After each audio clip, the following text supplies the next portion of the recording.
ایک سورہ فاتحہ 3 دفعہ سورہ توحید پڑھ کر تمام مومنین مومنات مرحومین، تمام علماء، تمام شہداء، اپنے مرحومین، میرے مرحومین، بانیان مجلس کے مرحومین، استاد سید شفت جعفر شہید عارف حسینی کی روح کو پڑھ کر بسم اللہ الرحمن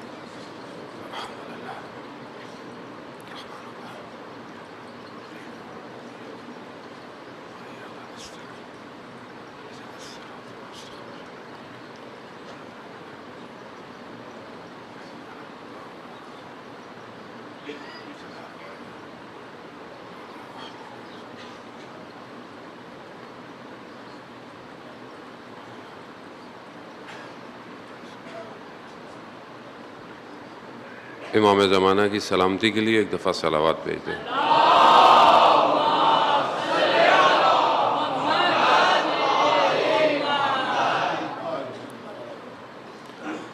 لا حول ولا قوة الا باللہ العلی العظیم۔ حسبنا اللہ ونعم الوکیل، نعم المولا ونعم النصیر۔ اعوذ باللہ من الشیطان الرجیم، بسم اللہ الرحمن الرحیم۔ الحمد للہ الذی یؤمن الخائفین وَيُنَجِّي الصَّالِحِينَ وَيَضَعُ الْمُسْتَكْبِرِينَ وَيُهْلِكُ مَلُوكًا وَيَسْتَخْلِفُ آخَرِينَ۔ والصلاة والسلام على رسول الثقلين محبوب رب المشرقين والمغربين جد الحسن والحسين نبينا سيدنا ابی القاسم محمد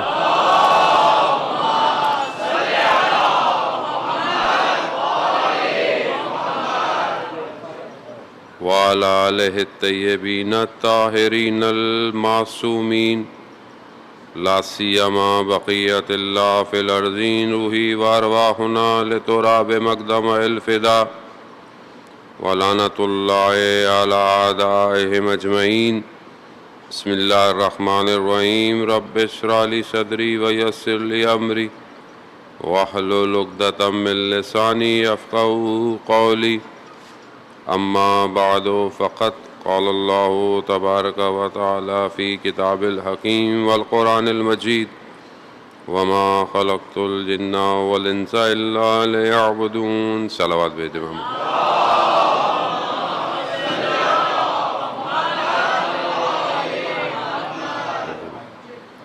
عزیزان محترم، پہلی محرم کی شب ہو چکی ہے۔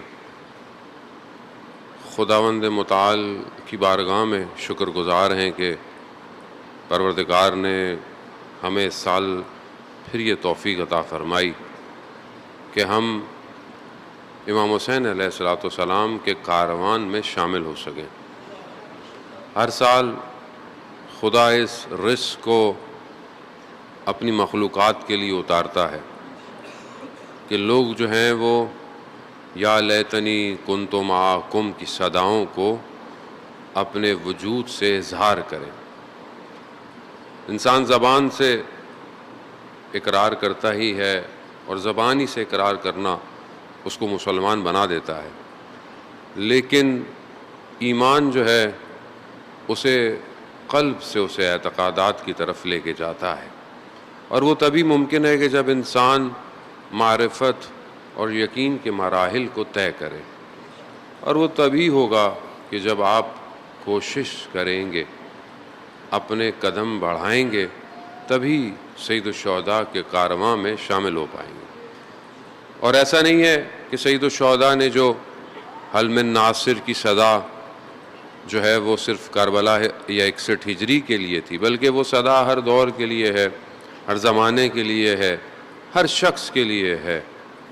اب یہ ہمارے اوپر ہوتا ہے کہ ہم کتنا اپنے کانوں کو صاف رکھتے ہیں اور اپنے امام کی اس آواز کو سن سکتے ہیں۔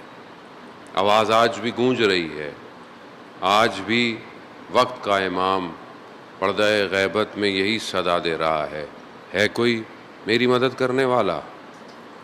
لیکن ہم اپنی زندگیوں میں مصروف، اپنے روز و شب، اپنی زندگی، اپنے کام، اپنی پڑھائی، کیونکہ سب حلال ہے، ضروری بھی ہے، لیکن غفلت یہی ہے کہ انسان توجہ کے بغیر اپنا وجود گزار رہا ہے۔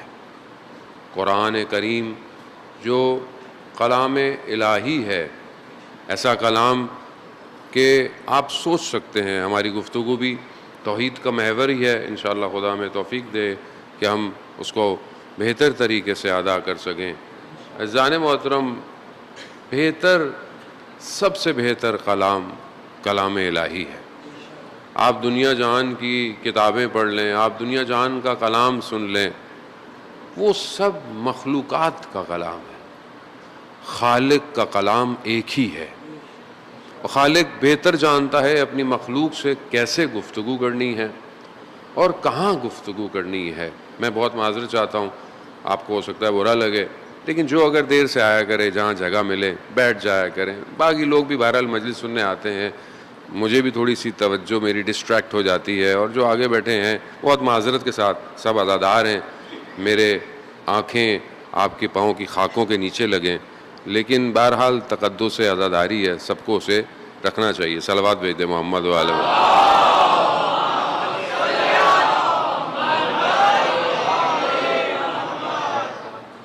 وہ امام حسین علیہ الصلوۃ والسلام نے بھی کربلا کے اس سفر کے اندر اور حتیٰ شہادت کے بعد بھی جو کلام بیان کیا وہ کلام الہی ہے۔ وہ کلام الہی جاویداں ہے، ہمیشہ سے ہے، ہمیشہ رہے گا، اور جب تک ہم اس کلام کو اپنے وجود میں پیوست نہیں کریں گے ہم بھی جاویداں نہیں ہو سکتے۔ اب یہ کلام ہماری زندگی میں کتنا ہے، قرآن کتنا ہے ہماری زندگی میں، میں یہ سب سے پہلے سوال اپنے آپ سے پوچھ رہا ہوں۔ آپ سے تو میری جرت نہیں کہ میں آپ سے کچھ کہہ سکوں، لیکن ہم خود اپنی روزمرہ زندگی میں دیکھیں، ہم دنیا کے کلام سنتے ہیں، باتیں سنتے ہیں، سوشل میڈیا کا دور ہے، یوٹیوب، فیس بک، انسٹاگرام، ٹک ٹاک اور پتہ نہیں کیا کیا ساری چیزیں، ماشاءاللہ اچھے کام بھی ہیں اس کے اندر ظاہر ہے، لیکن آپ دیکھیں انسان ٹی وی، نیوز، خبریں، ایک ہی خبر کو 100 دفعہ سنتا رہتا ہے، شوق ہے اس کو، انسان کو اس سے بھی سنے گا، اس سے بھی سنے گا، خبر وہی ہے، خبریں بھی جھوٹی ہیں، سچی خبر تو نبأ العظیم ہے جسے قرآن کہہ رہا ہے، بس باقی خبریں تو سب جھوٹی ہیں، وہ ایک ہی عظیم خبر ہے جسے قرآن نے سنایا ہے، لیکن ہم اس کو سنتے رہتے ہیں، اور یہ شور ہے زندگی میں، یہ شور اس آواز کو سننے نہیں دے رہا۔ ایسا نہیں ہے کہ اس کلام میں طاقت نہیں ہے، کلام میں طاقت ہے، کلام میں طاقت تھی۔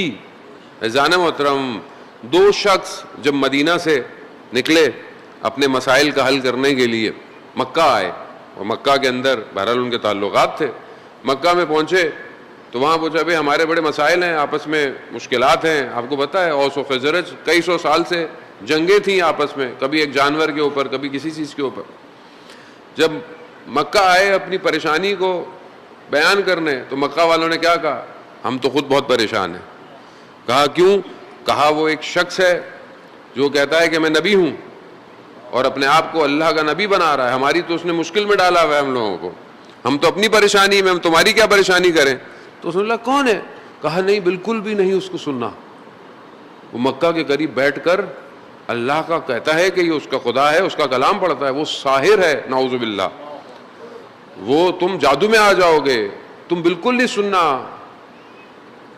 عزیزان محترم، علماء آپ کے درمیان میں بیٹھے ہوئے، تاریخ ہے، انہوں نے کانوں میں روئیاں ڈالی، وہ خانہ کعبہ گئے، اور تاکہ آواز نہ آئے کھڑے رہے، دیکھا انہوں نے رسول کو۔ ایک نے کہا کہ ہم جب واپس آئیں گے تو مدینہ والوں کو کیا بتائیں گے، کیا کہیں گے؟ کہ مطلب کہیں گے کہ ایک شخص ایسا وہاں پہ ہے، آ گیا ہے اور یوں کر رہا ہے، لیکن کیا بتائیں گے؟ ہم کیا کہیں گے؟ ہمارے کان بند تھے تو ہمیں لوگ کہیں گے کہ بھائی سنتے تو صحیح وہ کیا کہہ رہا ہے۔ انہوں نے روئی ڈالی، بس کلام الہی تھا، اثر کر گیا۔ وہ ایسا اثر کیا کہ وہ دونوں جو ہے وہ رسول کے گرویدہ ہو گئے، اور یہی وہ شخص ہیں کہ جنہوں نے رسول کو بعد میں جو ہے وہ دعوت دی. اور مدینہ ایسے نہیں پلانڈ ہوا، مدینہ سسٹمیٹک پلان تھا. یہ کلام الہی، لیکن اس کے لیے وجود کا پاک ہونا بڑا ضروری ہے، ورنہ قرآن بہت لوگ تلاوت کر رہے تھے، کرتے ہیں، وجود پاک نہ ہو تو یہ اثر نہیں کرتا. اذان محترم، خوب اپنے وجود کو پاک کریں. وہ 3 طرح کی مصیبتیں اور بلائیں ہیں اذان محترم، 3 طرح کی چیزیں ہیں کہ جس پر انسان کے اوپر آئیں تو انسان صبر کرتا ہے. قرآن کئی جگہ اس کو کہہ رہا ہے کہ بہرحال جب ان پر کوئی مشکل پڑتی ہے بہرحال یہ صبر کرتے ہیں. خدا بھی قرآن میں ان اللہ مع الصابرین، بے شک خدا صبر کرنے والوں کے ساتھ ہے. بس مقدماتی سے گفتگو ہے اذان محترم. صبر جو ہے وہ 3 چیزوں پر ہے. پہلا صبر جو ہے وہ معصیت پر، یعنی انسان جو ہے وہ گناہ سے اپنے آپ کو بچائے، یعنی گناہ اس کے سامنے ہو مگر وہ صبر کرے. خوب یہ معصیت پر، گناہ پر صبر کرنا یہ خود صبر ہے. آپ کے سامنے آپشن ہے گناہ کرنے کا، لیکن آپ صبر کر رہے ہیں. خاص طور پہ جوان، آج کے سوشل میڈیا انٹریکشن بہت زیادہ ہے. آپ کچھ دیکھ رہے ہیں، کچھ پڑھ رہے ہیں، کچھ سن رہے ہیں، محرم ہے، نوحہ سن رہے ہیں، مجلس سن رہے ہیں. خوب ظاہر ہے یہ جو کلاؤڈ سسٹم ہے انٹرنیٹ کا، خوب یہ ظاہر ہے ہم نے نہیں بنایا، یہ کسی اور کی سرزمین ہے، یہ ملک ہے پورا، یہ ایک پوری حکومت ہے. خوب اس پر کوئی بھی چیز آپ کی مرضی سے نہیں آتی ہے، اس کے اپنے الگورتھم ہے. کوئی چیز غلط آ جائے، اب انسان کا نفس کیا کہتا ہے؟ کلک کرو آگے کی طرف. خوب یہاں صبر ایک صبر کی قسم ہے، اور آپ نے کر لیا تو ان اللہ مع الصابرین ہے. خوب یہ صبر کرنا ہے، آپ نے اگنور کرنا ہے. خوب یہ صبر ہے، کوئی بھی نہیں دیکھ رہا لیکن آپ نے صبر کرنا ہے. دوسرا، بہرحال خدا نے اس کے اوپر چیزوں کو واجب رکھا ہے، عبادت ہے، نماز ہے، روزہ ہے، سخت ہے، رات کو جاگے ہوئے تھکے ہوئے ہیں، 1 گھنٹہ ہوا ہے، سوئے ہیں، فجر اذان ہو گئی ہے، اب آپ نے اٹھنا ہے. اب آپ کیا بولیں گے؟ نیند آ رہی ہے، تکلیف ہے، بدن نہیں اٹھا جا رہا، مگر آپ نے صبر کرنا ہے. خدا کی عبادت کے لیے صبر کرنا ہے، اٹھنا ہے. تیسرا صبر، آپ کی زندگی میں مصیبتیں، مشکلات، بلائیں، بیماری، خوب اس پہ بھی آپ نے صبر کرنا ہے. خوب یہ جو صبر ہے مشکلات اور ابتلاات کا، یہ سب سے ہائی کیٹیگری کا صبر ہے. یہ بڑے بڑے اس میں جو ہیں وہ گر جاتے ہیں، بہت بڑے بڑے لوگ گر جاتے ہیں اذان محترم. دوسروں کی مشکل پہ کہہ دینا کہ صبر کریں آسان ہے، جب اپنے اوپر آتی ہے مشکل ہے بہت. بچہ بیمار ہو جائے انسان تڑپنے لگتا ہے، کوئی زندگی میں حادثہ ہو جائے انسان آپے سے باہر آ جاتا ہے. لیکن یہ صبر اللہ نے اپنے نبیوں اور اولیاؤں کے لیے قرار دیا. اللہم صلی علی محمد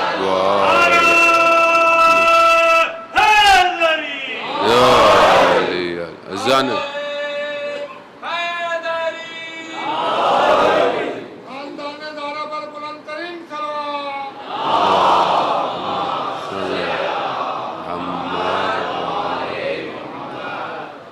وہ بیان ہوتے ہیں امام موسیٰ کاظم علیہ الصلوۃ والسلام. اللہ صلی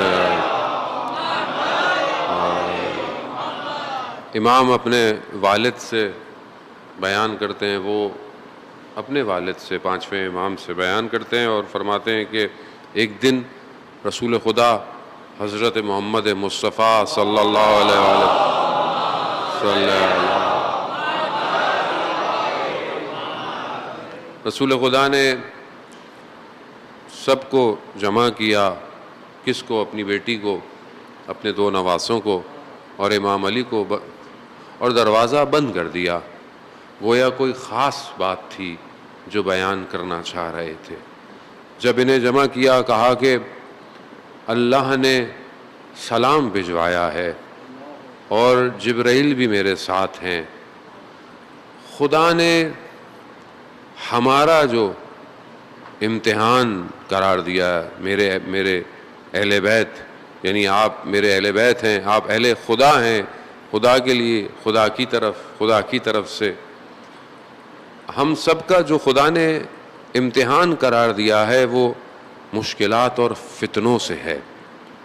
اب یہ ظاہر ہے آپ کے سامنے کتنی مشکلات انبیاء پر آئیں.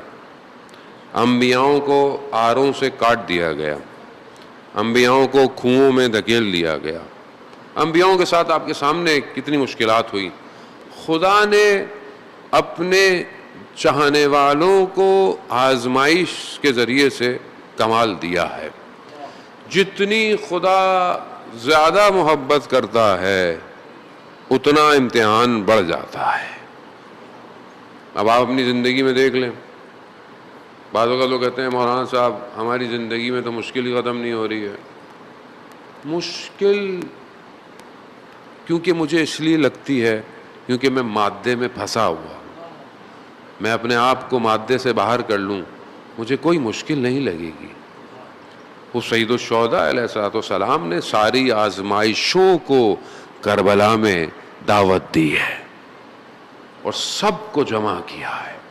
یعنی جو مشکل ہو سکتی تھی کربلا میں آئی ہے، اور اس کے بعد ایک لمحے کے لیے بھی اپنے چہرے پر درد کا اظہار نہیں کیا. یہ توحید ہے، یہ خدا کو پہچاننا ہے. آغا دولابی بہت بڑے عارف، مشہد کم المقدس میں بی بی کے حرم میں دفن ہے. وہ فرماتے تھے کہ ہر کے گرفتار است گرفتار یار است. یعنی جو بھی گرفتار ہے، پھنسا ہوا ہے، مشکل میں ہے، وہ اس کی طرف سے ہے، اور جو جتنا قریب آئے گا وہ اتنا جل جائے گا. خوب ظاہر ہے یہ عشق آسان نہیں ہے، یہ محبت الہی آسان نہیں ہے. مولا امیر علی ابن ابی طالب علیہ الصلوۃ والسلام صلی اللہ علیہ امام ارشاد فرماتے ہیں کہ اللہ کی محبت ایک آتش کی طرح ہے، اور اس آتش سے تم جب تک نہیں نکلو گے جب تک تم جل نہیں جاؤ گے. وہ ہم زندگی میں، ہماری زندگی میں پریشانی کہاں ہے، مشکل کہاں ہے، ہم نے مشکل دیکھی کہاں ہے؟ عزیزان محترم، وہ کربلا دعوت دے رہی ہے، اگر مشکلات کو برداشت کر سکتے ہو آؤ. لیکن یہ مشکلات تمہیں جو ہے وہ گوہر کی طرح چمکا دے گی.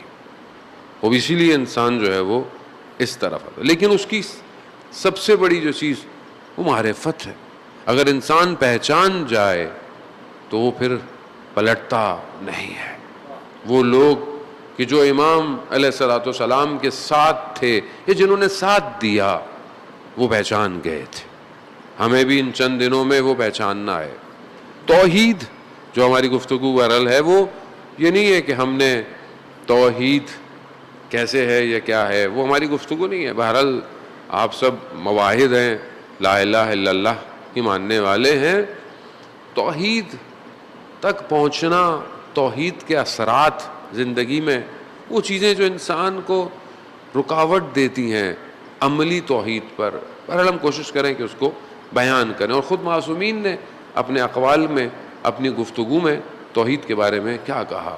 توحید یعنی یگانہ پرستی ہے، یعنی لا الہ الا اللہ ہے، یعنی کوئی نہیں مگر سوائے تیرے. پہلے نفی ہے، یعنی پہلے آپ ڈکلائن کر رہے ہیں کس چیز کو؟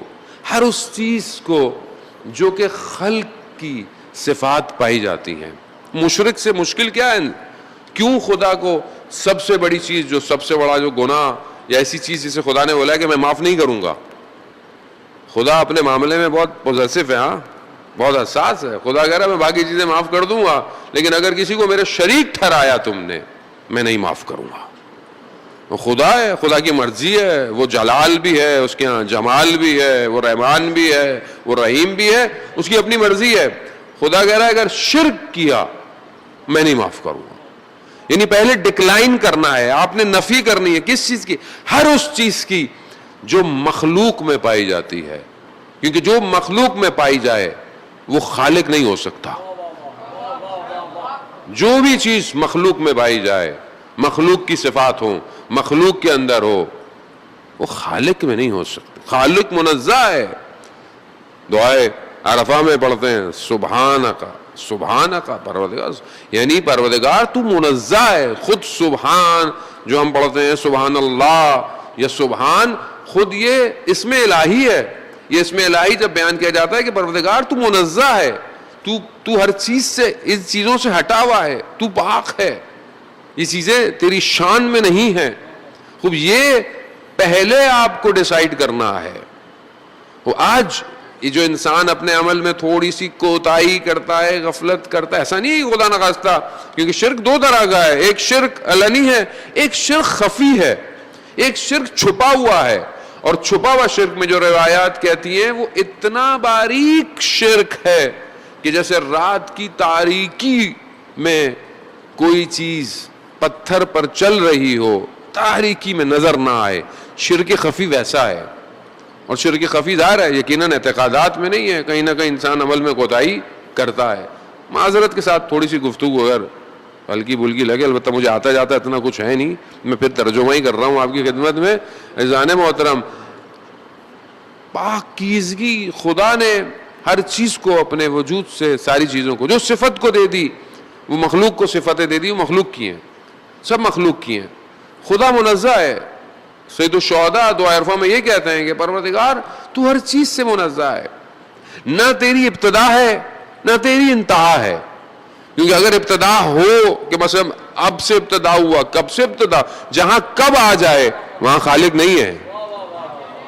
جہاں کب آ جائے وہاں ٹائم شروع ہو جائے گا, جہاں ٹائم شروع ہو جائے وہ پھر مخلوق ہو جائے گا. خالق وقت کا بھی خالق ہے, زمانے کا بھی خالق ہے, مکان کا بھی خالق ہے. اب یہاں یہی وجہ ہے کہ جو اتنی گفتگویں دوسرے ادیان کے ساتھ مناظرے, وہاں سب توحید کی گفتگو ہے. سارا مسئلہ توحید کا ہے. کنتو کنزن مخفیاً, میں چھپا ہوا خزانہ تھا, میں نے چاہا پہچانا جاؤں. خدا چاہتا ہے کہ مجھے پہچانو, اس نے پہچاننے کے لیے پورا سسٹم خلق کیا ہے. 1,24,000 کو اپنی پہچان کے لیے بھیجا ہے, اولیاء کو پہچان کے لیے بھیجا. خوب اس کو پہچانو. لیکن اگر یہ انسان اس کو نہ پہچانے اور اپنی شناخت میں کھو بیٹھے, عزیزان محترم, روز قیامت میں کتنی شرمندگی ہوگی. خدا خود کہتا ہے کہ میں نے, اے بنی آدم, میں نے سب کچھ تیرے لیے خلق کیا ہے مگر تجھے میں نے اپنے لیے خلق کیا ہے. لیکن آج انسان کے پاس وقت نہیں کہ اس اپنے خالق کو ایک سجدہ کر لے. خوب یہ انسان, خوب یہی توحید ہے.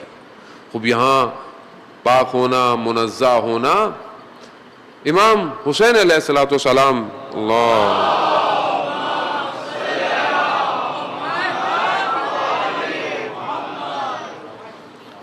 خوب امام نے, بہت سارے امام کے خطوط ہیں, امام کی گفتگو ہے, امام کے خطبے ہیں. دعا عرفہ تو کمال ہے, یعنی وقت اگر اجازت دے تو میں اس میں سے یقیناً آپ کی خدمت میں پیش کروں گا. بصرہ والے لوگوں نے, کچھ لوگوں نے امام کو خط لکھا اور صمد کے بارے میں, کہ جو ہم سورہ توحید میں بھی پڑھتے ہیں, بسم اللہ الرحمن الرحیم, قل واللہ احد اللہ الصمد لم یلد ولم یولد ولم یکن لہ کفوا احد. خوب یہ صمد کے معنی کیا ہیں, امام سے پوچھا. امام نے اس کی تعریف کی, امام نے اس کی تشریح بیان کیا. خوب اسی پورے فریز کو کئی اور احادیث کے اندر بھی جو ہے وہ بیان کیا گیا ہے. خوب سارا مسئلہ باقی ادیان کے ساتھ یہی تھا.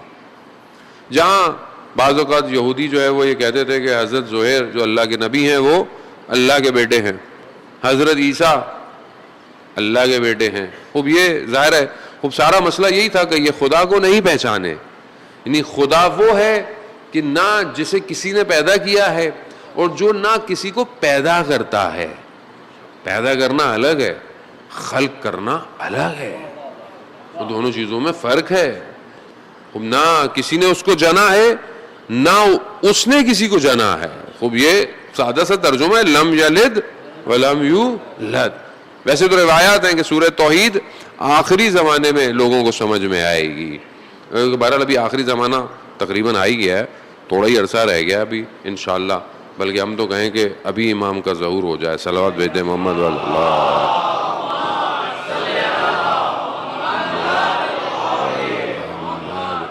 اب یہاں امام نے فرمایا کہ یہ اس کے معنی ہے, اور سمد یعنی اس کا کوئی یکسو, اس کا کوئی ہمکف, اس جیسا کوئی نہیں ہے, یعنی کوئی اس کی برابری نہیں کر سکتا. اب یہ صفت کہ کوئی اس کی برابری نہیں کر سکتا, لیس کا مثل ہی ہے, اس کے مثال اس جیسا کوئی نہیں ہے.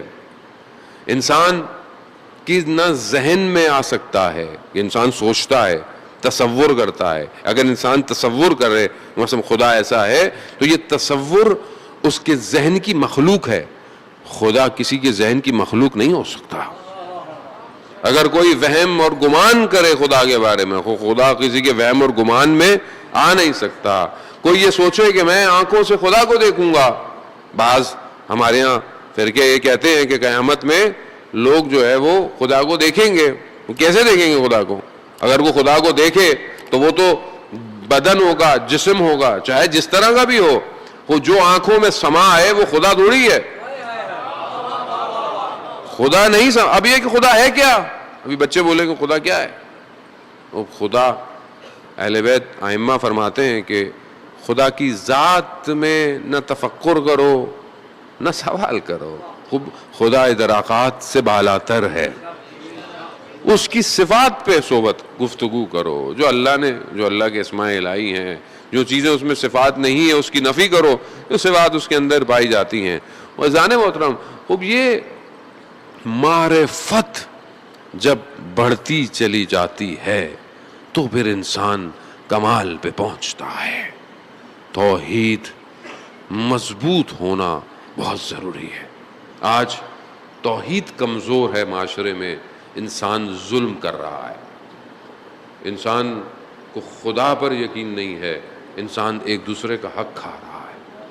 انسان کو یقین نہیں ہے کہ خدا دیکھ رہا ہے, انسان گناہ کر رہا ہے. وہ توحید کمزور ہے.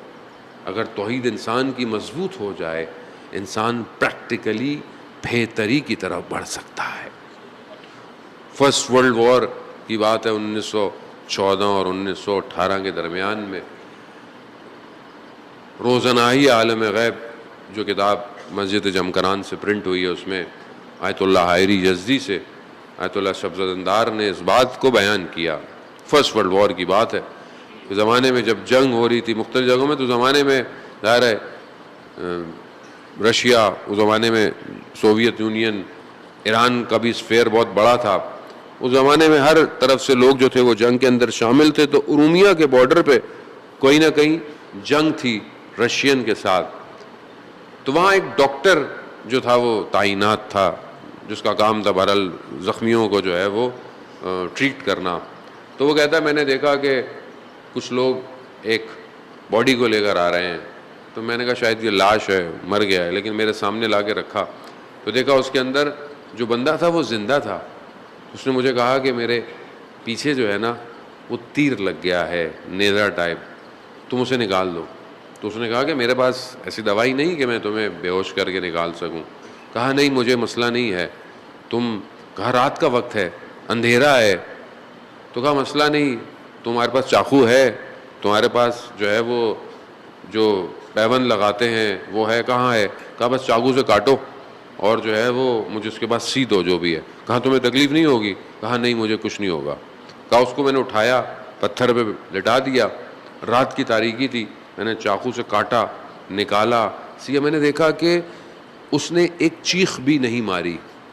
جب میں نے اس کے چہرے کی طرف دیکھا تو وہ زمین کی طرف تھا اور زمین اس کے چہرے سے روشن ہو رہی تھی. میں نے جب غور سے سنا تو وہ ذکر الہی میں مشغول تھا. جب میں نے سب کر لیا تو میں نے اسے پوچھا کہ تمہیں تکلیف کیوں نہیں ہوئی؟ تو اس نے کہا کہ جب امیر المومنین علیہ الصلوۃ والسلام کے اللہم صلی علی محمد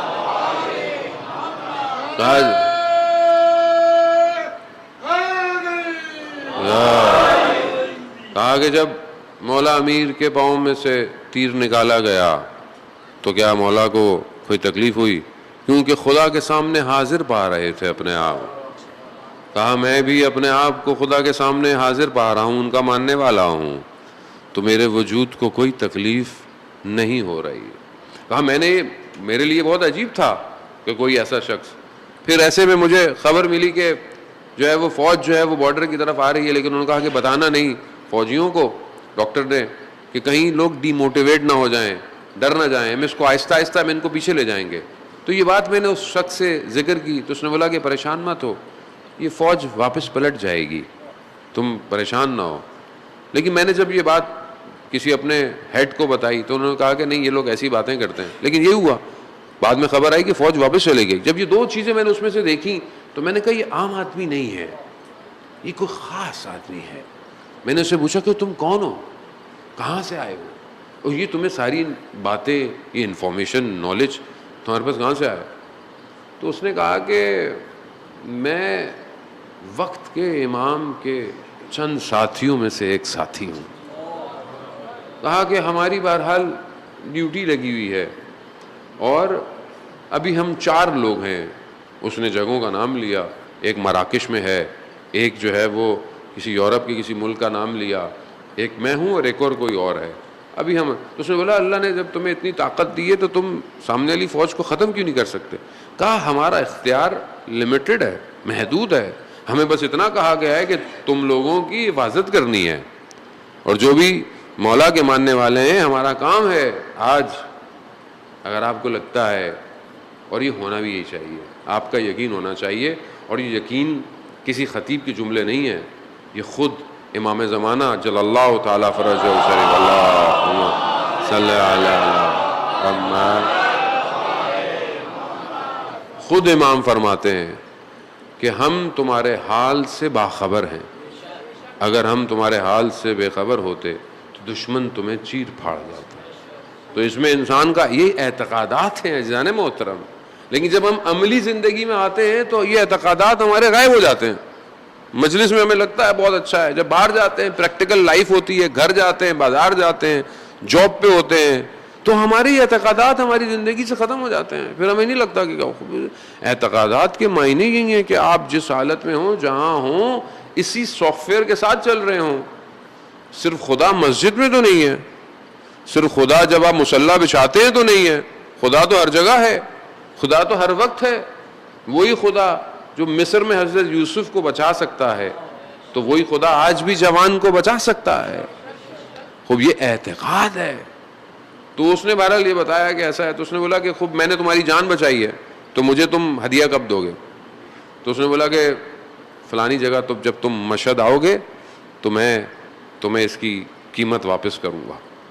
کہہ رہا ایسے ہوا، ہمارا جو بریگیڈ تھا وہ چلتا چلتا بہرحال مشہد اس زمانے میں خراسان تھا، وہاں پہنچے ہم. تو وہاں رات کو مجھے اچانک سے کہا کہ کچھ فاصلے پر کچھ فوجی زخمی ہو گئے ہیں تو وہاں آؤ. رات کی تاریکی ہے، شدید سردی ہے، بس ایک وہ گھوڑا سواری پہ مجھے سوار کیا گیا اور مجھے لے گئے. کچھ نہیں ہے، اندھیرا ہے، شدید سردی. اچانک سے میں نے دیکھا کہ ہوا لطیف ہوئی اور دیکھا کہ 2 لوگ میرے اس گھوڑے سواری جو پیچھے کافٹ ہوتا ہے اس کے اندر بیٹھے ہوئے ہیں، اور ان میں سے ایک شخص وہی تھا اور دونوں آپس میں باتیں کر رہے ہیں. کہا کہ تھوڑی دیر میں فلانی جگہ پر جو ہے وہ توپوں سے بمباری ہوگی تو تم واپس نہیں جانا. تو دوسرے نے کہا یہ اس کو بتا دو. کہا یہ ہماری بات سن رہا ہے، تم نے واپس رات کو پلٹنا، حالانکہ اس نے واپس جانا تھا. خوب یہ تھوڑی دیر ہوئی، اچانک سے وہ دونوں غائب ہو گئے. پھر وہی سردی. اس نے چلانے والے سے جو سواری چلا رہا تھا کہا تم نے کسی کو دیکھا؟ کہا دیوانے ہو گئے ہو، اتنی رات کو یہاں کون نظر آئے گا. وہ یہ ہوا کہ رات کو پلٹا نہیں اور وہاں پر جو ہے وہ توپوں سے بمباری ہو گئی. عزیزان محترم، وقت کے امام کے ساتھ لوگ ہمیشہ سے ہیں اور ہمیشہ رہتے ہیں. اپنے اندر صلاحیت ایجاد کرنی پڑتی ہے. کربلا کا دروازہ آج بھی کھلا ہوا ہے. گو کہ 61 ہجری میں جتنے آ سکتے تھے آئے، پھر نہیں آئے، لیکن وقت کے امام ہر وقت بلانے کے لیے تیار ہیں. آپ اور میں اپنے اندر ظرفیت پیدا کریں، ہم جو ہے وہ آگے کی طرف بڑھ سکتے ہیں. ظاہر ہے وہ تبھی ممکن ہے کہ جب آپ کا اعتقاد ٹھیک ہو. توحید عملی انسان کی زندگی میں امپورٹنٹ ہے، اور توحید انسان کے آشکار، انسان کی گفتگو سے پتہ چلتی ہے کہ وہ کس کا ماننے والا ہے. انسان کا نفس سب سے زیادہ مشکلات پیدا کرتا ہے. انسان کا وجود اسے خدا کی طرف، یعنی وہ خواہشات ہیں. ظاہر ہے اللہ نے نظام ایسا بنایا ہے کہ انسان کا وجود اس سسٹم کی طرف کھنچتا ہے. خوب یہ فطرت ہے کہ انسان اٹریکشن کی طرف جو ہے وہ جاتا ہے، لیکن وہیں اللہ نے جو اپنا نظام دیا ہے وہ اس لیے دیا ہے کہ ہم ان اٹریکشن کی بجائے صرف حلال کی طرف جائیں. کھانا انسان کی ضرورت ہے، مگر حلال ہے یا حرام ہے؟ آپ ملک سے باہر جاتے ہیں، یہاں تو آپ سب کھاتے ہیں، اب یہاں تو پتہ بھی نہیں ہوتا حلال ہے کہ حرام ہے، سبھی کھلایا چلا جاتا ہے، پتہ بھی نہیں ہوتا. لیکن جب آپ ملک سے باہر جاتے ہیں تو آپ کو سب سے پہلی چیز کیا چیز ہے؟ یہ کھانا حلال ہے یا حرام ہے. وہ کیوں؟ آپ بہت سارے لوگ کہتے ہیں جی بسم اللہ پڑھ کے کھا لو، لیکن کیسے ایک چیز حرام ہے آپ کیسے کھائیں گے آپ بسم اللہ پڑھ کے، جب وہ ذب شرعی نہیں ہے، یا مثلا اس کے اندر کچھ ملا ہوا ہے. تو اس کا چیز کیا چیز ہے؟ ایک آدمی بہت جستجو کرتا ہے، کہتا ہے مثلا اس کے اندر کیا ڈلا ہوا ہے، یہ ڈلا ہوا ہے، کیوں ہے یہ آپ کا اعتقاد ہے، یہ آپ کے اندر توحید راسخ ہو چکی ہے. آپ بھوکے رہنا پسند کرتے ہیں، مگر آپ ایک بسکٹ بھی نہیں کھائیں گے کہ اگر اس کے اندر کوئی چیز حرام ہے. یہی چیز آپ کو ہر جگہ بتاتی ہے کہ آپ قیامت کو مد نظر رکھے ہوئے ہیں، آپ حدود الہی کو مد نظر، لیکن انسان کی خواہشات، انسان کا نفس اس کو ہر وقت آگے کی طرف لے کے چل رہا ہے. اور یہ اتنا خطرناک ہے کہ بعض اوقات انسان ریاضتیں کرتا ہے، انسان پریکٹس کرتا ہے، اپنے آپ کو مجاہدت میں ڈالتا ہے، لیکن اس وقت بھی بعض اوقات وہ نفس ہوتا ہے. یعنی آپ دیکھیں کہ بعض اوقات انسان اپنے نفس کی وجہ سے نماز پڑھنی ہے، ماشاءاللہ مسجد میں پڑھنی ہے، بہت زبردست، پہلی صف میں پڑھنی ہے، بہت اچھی بات ہے. اب تھوڑی سی دیر ہو گئی، پہلی صف میں نہیں پہنچے، اب اندر کھلبلی مچ گئی، آج میں پہلی صف میں نہیں بیٹھا، لوگ کیا سوچیں گے، آج میں دیر سے آیا. ہمارے زمانے میں تو بزرگ جو تھے وہ اپنی سجدگاہیں پہلی اگلی صف میں رکھ دیتے تھے، کسی کی مجال بھی نہیں ہوتی تھی کہ لوگ اگلی صف میں آگے بیٹھیں. ویسے بچوں کو بھگا دیا جاتا ہے ہماری مسجدوں میں. عزیزان محترم، بچوں کو نہ بھگائیں مسجد سے. آج آپ بچے کو مسجد سے بھگائیں گے، کل کبھی بھی وہ نہیں آئے گا. اللہ کی مرضی، آپ کھیلنے دیں بچوں کو، چاہے سجدگاہ اٹھ کے بھاگتے ہیں بھاگنے دیں، کھیلنے دیں. وہ یہاں پہلی صف میں نہیں پہنچا، لوگ کیا سوچیں گے. میں روز مجلس میں آگے بیٹھتا ہوں، آج مولانا کو نظر نہیں آؤں گا، مولانا کیا سوچیں گے. بھائی میں کیا سوچوں گا، میرے لیے تھوڑی آ رہے ہیں آپ، امام کے لیے آ رہے ہیں آپ. اور یہ نفس ہے، نفس. انسان پوری زندگی گزار دیتا ہے، لیکن اسے یہ نہیں پتا ہوتا کہ یہ خدا کے لیے نہیں کر رہا، نفس کے لیے کر رہا ہے. یہی چیز میں خاموش رہوں، میں یہ بات سنوں، خوب یہ نفس ساری زندگی انسان کو دھوکہ دیتا ہے. سب سے بڑی مجاہدت اسی کے ساتھ ہے، اور یہ تب تک ممکن نہیں جب تک آپ اپنے پروردگار کی معرفت حاصل نہ کریں. انسان اپنے آپ کو سکین کرے، اپنے آپ کو، جتنا انسان خود اپنی چیزوں کو بہتر کر سکتا ہے کوئی اور نہیں کر سکتا. خود انسان کو احساس ہو، اپنا آپ کو آئینے میں دیکھے، اپنے نفس کو کیٹر کرے. اور یہ تب ممکن ہے جب آپ پریکٹس کریں. آج کے دور کے اندر محاسبہ بالکل نہیں ہے. وہ انسان کیسے اپنے آپ کو سکین کرے؟ دنیا کی کوئی چیز سکین تو نہیں کر سکتی آپ کے بیماریوں کو، جو آپ کی نفس کی، روح کی بیماریاں ہیں، اس کو آپ نے خود کرنا ہے. آپ اگر رات کو وضو کریں سونے سے پہلے، اور اگر آپ مصلی بچھا کے بیٹھ جائیں، تو آپ خدا کی بارگاہ میں پورے دن کو ریوائنڈ کریں. ریوائنڈ کریں, چیک کریں میں نے پورے دن میں کیا کیا کیا, میں نے جملہ غلط کہاں بولا, میں نے نگاہیں غلط کہاں اٹھائیں, میں نے سوچا غلط کیا کیا. تھوڑی سی دیر لگتی ہے, اس کو سوچیں. اگر ایک رپورٹ سامنے آ جاتی ہے اور اس میں آ جاتا ہے یہ نیگیٹو ہے یا پازیٹیو ہے, وہ بلڈ بھی تو ٹیسٹ کراتے ہیں آپ, تھوڑی دیر میں رپورٹ آ جاتی ہے, کلر یہ ہے فلانا, یہ ہے ہیموگلوبن, یہ ہے وائٹ پلیٹس, یہ ہیں کولیسٹرول اتنا ہے, سب کچھ اتنا ہے. وہ بلڈ میں بھی تو آ جاتا ہے نا, ایک قطرے سے انسان کو پتہ نہیں کیا کیا پتہ چل جاتا ہے. خوب آپ خدا سے اگر مدد مانگیں تو خدا آپ کے وجود میں ان قطروں کو ایجاد کرے گا کہ نہ صرف اپنے آپ کو بلکہ اپنے اطراف کی بیماریوں کو بھی دیکھنا شروع کر دیں گے. خوب ایجاد کریں. سید الشہداء کے ماننے والے ہیں, اپنے آپ کو بلند کریں. محرم بلندی کے لیے ہے, مجلس حسین اپنے آپ کو بلند کرنے کے لیے, پستی کے لیے نہیں ہے. یہ ذکر الہی ہے, یہ ان کا ذکر ہے کہ جن کے لیے رسول خدا حضرت محمد مصطفیٰ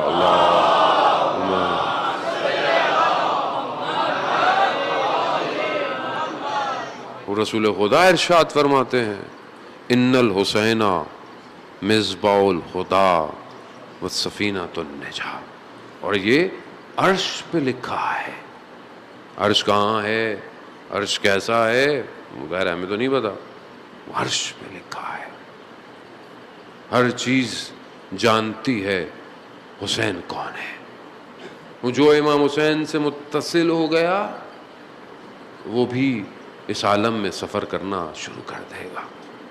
یہ آسان ہے, یہ آسان نہیں ہے کہ 1400 سال گزرنے کے بعد آپ جو ہے وہ, امام تو معصوم ہے یقیناً, امام عبد صالح ہیں, انسان کامل ہیں, نور ان انوار میں سے ہیں, کسی سے خدا نے خلق کیا ہے.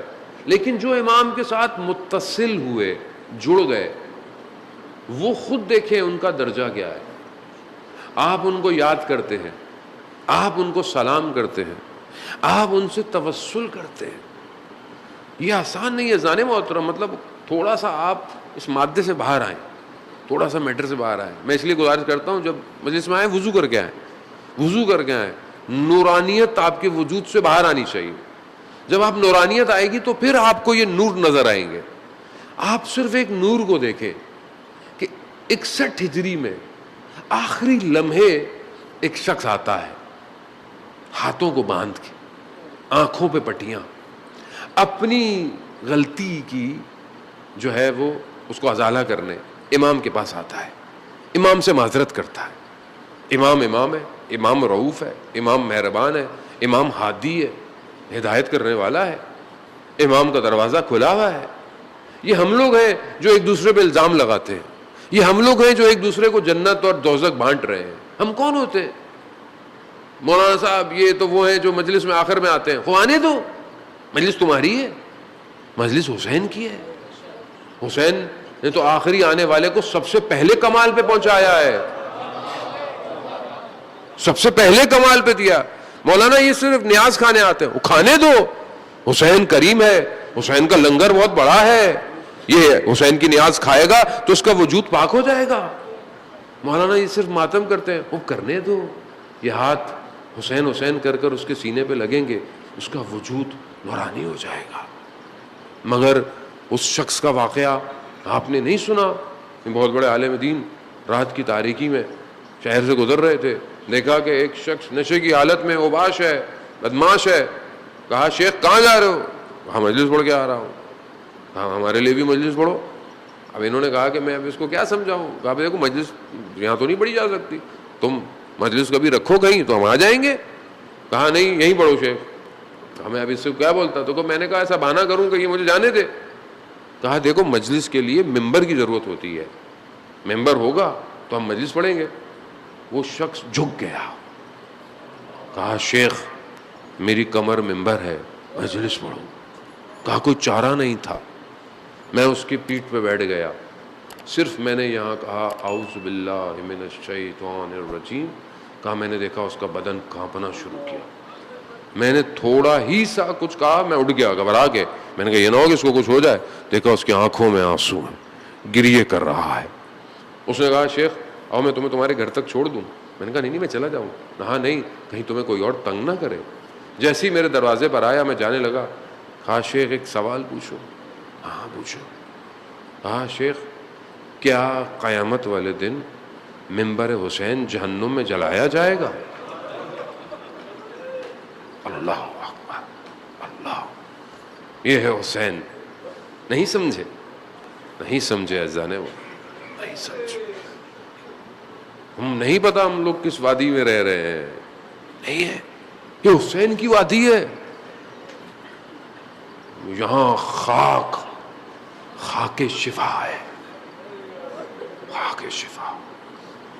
یہاں وہ خاک ایسی ہے جہاں روزے عرفہ میں خدا پہلے کربلا پہ تجلی کرتا ہے. حسین کو نہیں سمجھے؟ نہیں سمجھے. میرے ماں باپ قربان، بے ابی انتا و امی روحی لکل فدا، سب قربان ہو جائے، ٹکڑے ٹکڑے ہو جائے. نہیں کر سکتا جو امام حسین نے کیا. جس طرح انسانیت کو بچایا، انسانیت، نہ مذہب ہے نہ فرقہ ہے. حسین نظام موت. شیخ ممبر قیامت میں جہنم میں تو نہیں جلایا جائے. تو شیخ کہتے ہیں کہ نہیں، ممبر جہنم میں نہیں جلایا جائے. بس عزاداران محترم نور کو سمجھے. ابھی تک وہ نور ہدایت دے رہا ہے جو سب سے آخر میں آیا، آخر میں آیا، سب سے پہلے گیا. ایسا ہے آج تک پوری کائنات اسی انتظار میں کہ کاش میں بھی حر کی طرح آزاد ہو جاؤں، میں بھی حر کی طرح اپنے امام کا سپاہی بن جاؤں. یہی تو ہے، امام کو ایک حر کا انتظار ہے، ایک حر کا انتظار. بس عزاداران محترم، البتہ یہ کارواں 2 محرم کو کربلا پہنچے گا. سوچ کے میں کچھ اور آیا تھا، لیکن بہرحال حضرت حر نے خود کرم کیا، اس نور نے ہمارے اوپر تجلی کی ہے کربلا سے. عزاداران محترم، آیت اللہ عائری یزدی فرماتے ہیں کہ جب میں کربلا میں پڑھتا تھا تو میں نے کم آنے سے پہلے حضرت حر سے توسل کیا، اور اس توسل کے نتیجے میں نے حوضہ علمیہ کم بنایا. کم میں جو حوضہ ہے، جو کتنے سالوں سے پوری دنیا میں طالب علموں کی تربیت کر رہا ہے. پوری دنیا میں طالب علم ہر زبان میں 110 ملکوں کے طالب علم پڑھتے ہیں، پوری دنیا میں جاتے ہیں، تعلیم کرتے ہیں، تبلیغ کرتے ہیں، سب کو ہدایت پر لے کر آ رہے ہیں. سب کس کی وجہ سے ہے؟ حضرت حر. اللہ نہیں سمجھے، میں آپ کو لفظوں میں بیان نہیں کر سکتا. عزیزان محترم، یہاں تھوڑا اپنے آپ کو بلند کرنا پڑے گا. کیسا مقام ہے کہ امام کی سواری کو حضرت حر نے روکا ہے. امام جانا چاہتے ہیں مگر حر نے روک لیا. امام نے ایک جملہ کہا. امام اللہ کا نمائندہ ہے، ایک ایک لفظ نپات اللہ ہے، ایک ایک جملے میں ہدایت ہے.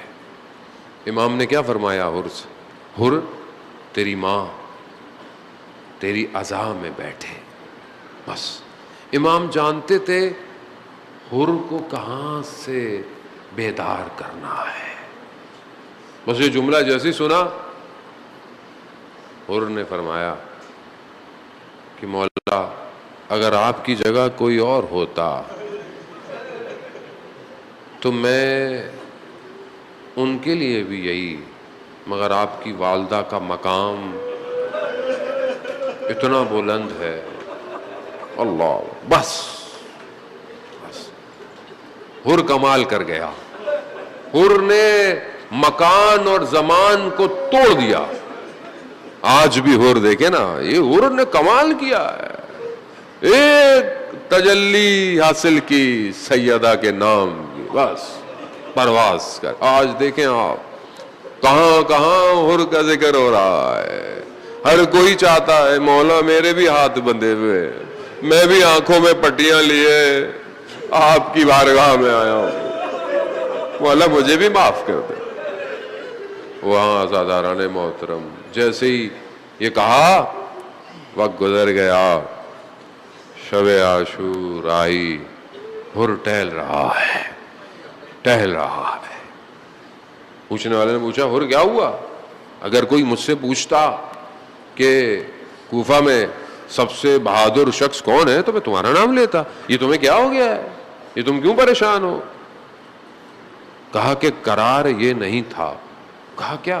کہا جنگ قرار نہیں تھی, یہ تو صبح جنگ کی باتیں کر رہے ہیں. ہوگا کہ میں اپنے آپ کو جنت اور جہنم کے درمیان میں دیکھ رہا ہوں.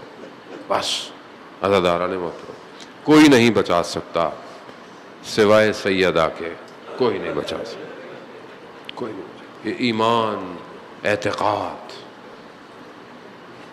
یہیں پر میں آپ کو ایک جملہ عطا کرتا چلوں.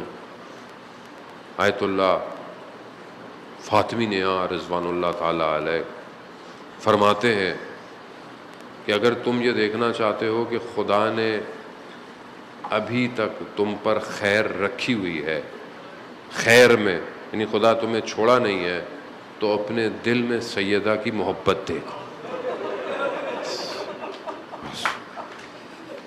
اگر یہ محبت ہے سمجھ لو خدا نے تمہیں چھوڑا نہیں ہے. اللہ, خدا کا اپنا نظام ہے, خدا کا اپنا. بس عزاداران محترم حر پلٹ آیا اپنے بیٹے کے ساتھ, اپنے غلام کے ساتھ, اپنے بھائی کے ساتھ. بہرحال مقاتل بیان کرتے ہیں جب آ رہا ہے تو امام کو بتایا گیا حر آ رہا ہے. اللہ اکبر. امام اس دن سے حر کا انتظار کر رہے. قربان جاؤں امام پر. اللہ اکبر, اللہ اکبر. علی اکبر کو بھیجا, جاؤ علی اکبر حر کو لے کر آؤ. آئے امام کے آگے جھک گئے, معافی مانگی, مولا مجھے معاف کر دے, مجھ سے غلطی ہو گئی. نہیں حر کوئی بات نہیں, آؤ بس. مولا مجھے جانے دے, مجھے اجازت دے. جب کوئی مہمان آئے تو تھوڑی دیر تو بٹھانا چاہیے, تھوڑی دیر تو بٹھانا چاہیے.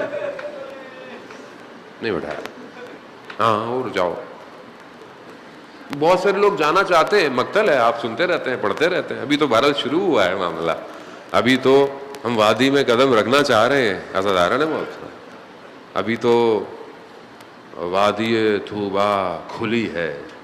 آج کی شب عرش سے دسترخوان نیچے بچھ رہا ہے. عزاداران محترم خون آسماں پہ اپنے قطروں کو نچھاور کیے ہوئے. آج وہ کرتا, اللہ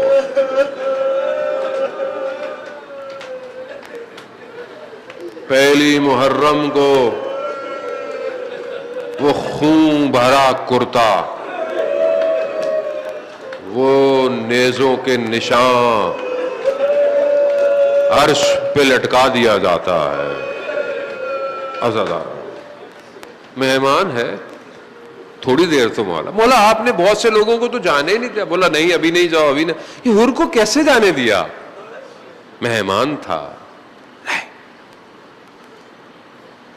مہمان جب آئے تو کچھ تو پوچھا جاتا ہے, کچھ نہیں تو پانی تو پوچھا جاتا ہے.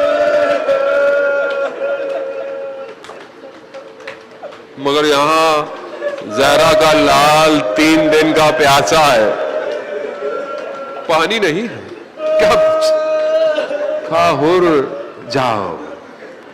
حر گئے, حر جانے لگے. حر اہل حرم کے خیموں کے سامنے آئے. اللہ, بس اجازت چاہوں گا. بس آپ نے گریہ کیا, خدا قبول کرے. حضرت اور ہماری شفاعت فرمائیں, ہمیں راستہ دیں, ہمیں ہدایت دیں, ہمارے امام تک ہمیں پہنچائیں. عزاداران, ہر شہید بہت بڑا مقام رکھتا ہے. عزاداران محترم, ہو رائے اہل حرم کے سامنے بیٹھے, خاک اپنے سر پہ ڈالی, ہاتھوں کو نہ جانے کس طرح باندھا ہوگا, اور کہا امیر کی بیٹیوں سے کہ قیامت میں اپنی والدہ سے میری شکایت مت کیجئے گا. بس یہ کہنا تھا, ہر گئے. بس عزاداران محترم, ہر سے پہلے ہر کا بیٹا شہید ہوا. ہر کا جیسے بیٹا شہید ہوا نا, ہر اپنے بیٹے کے جنازے پہ پہنچے, امام حسین پہلے پہنچ گئے. بس ایک جملہ, التماس دعا, عزاداران محترم بس پہنچے. یہ جملہ ذہن میں آئے, پورے 10 دن روتے رہیے گا, جہاں جہاں بیٹھے روتے رہیے گا. کہا ہر باپ جوان بیٹے کے لاشے پہ نہیں.